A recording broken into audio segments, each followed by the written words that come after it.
Jo, pwede po ba magpahinga na lang po ako? Kasi po parang ayaw ko po pumunta sa party. Magpahinga? Eh ano nakakapagod sa ginagawa mo? Kumakanta ka lang naman. Pakaway-kaway, pasayin-sayin ng autograph. Hoy, ako ang pagod dito ha. Kaya ako magpapahinga ngayon. Ngarag ang beauty ko kakaalaga sa'yo kaya. Jo!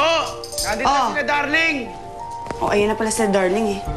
Sarap-sarap nga ng buhay mo eh. Pa-party-party ka lang, tapos disundo pa ni darling. Di ka na nga. Ang ganda-ganda talaga ng alaga mo. Bonggang-bongga manamit lagi. Thank you po. O, yun na si Rosa, no? Hi, Roseanne! Oh, pwede ka na ba? Basta, huwag ka na malungkot ha. Promise ko sa'yo, masaya ang party ko. Tita Jo, isusoli ko na lang po si Roseanne mamaya ah. Sure, darling. Huwag kayong magmamadali ha. Sige po. Sige na. Yaya!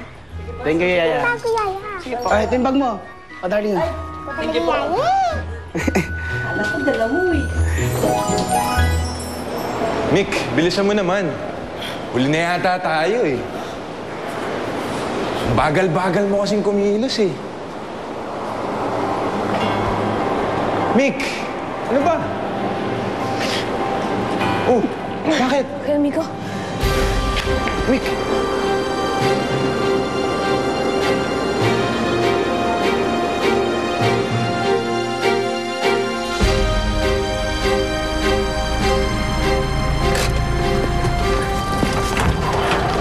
Yaya!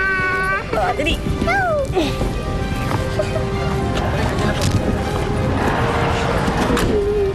Uy, si Rose! Ano ko si Darlie? Rosa! Hello po!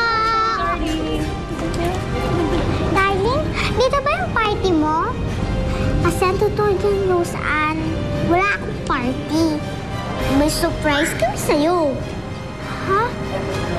Di ba, gusto mo makita yung nanay mo? Invited tayo dito sa kasal nila. Ayoko dito, darling. Ayoko ikasal si nanay. Ayoko dito. Teka! Sandali muna, Roseanne!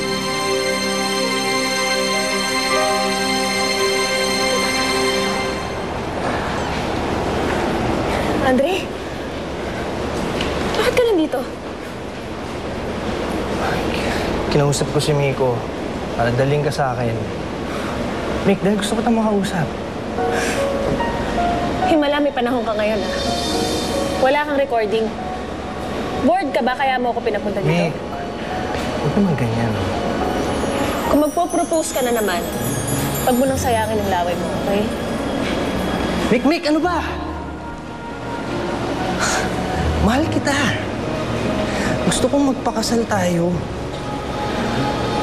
Ano pa bang hindi ka panipaniwala doon? Lahat! Mahal mo ba ako o hindi?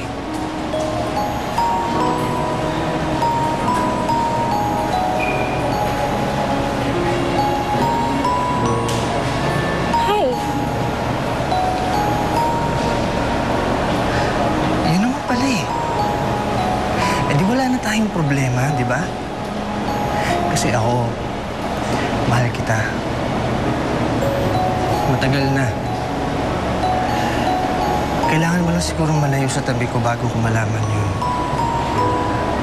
Mahal kita, Mick. Okay? Maniwala ka naman, oh. Paano si Mr. D? Si Mr. D, manager ko lang yun. Pero ikaw ang magiging asawa ko. Ikaw ang magiging partner ko sa buhay. Magiging ina ng mga anak ko. Nangyari ang lahat ng to dahil nagmamahalan tayo at magpapakasal tayo. Dahil din sa dahilan ko yun. Teka. Magpapakasal tayo ngayon, ah?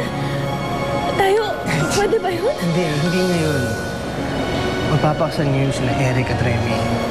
Nandito tayo para maging witness sa kanila. Talaga? Alam mo, bagay sila. Natutuwa naman ako. Matutuwa din ang mga yan kapag nakita nila dito. Meron pa pala ako isang sorpresa sa kanila.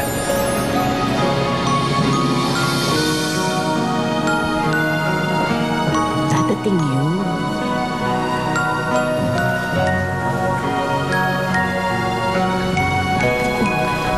Si Andre. Si Rosa nga pala. Magkasama sila yung Darling. Siguro na-traffic lang ngayon. Kaya rin, na-traffic punta dito. Ayun mo pala eh. Ayos ka na. Ay, ayun na si Judge. Nagsisimulaan ka eh.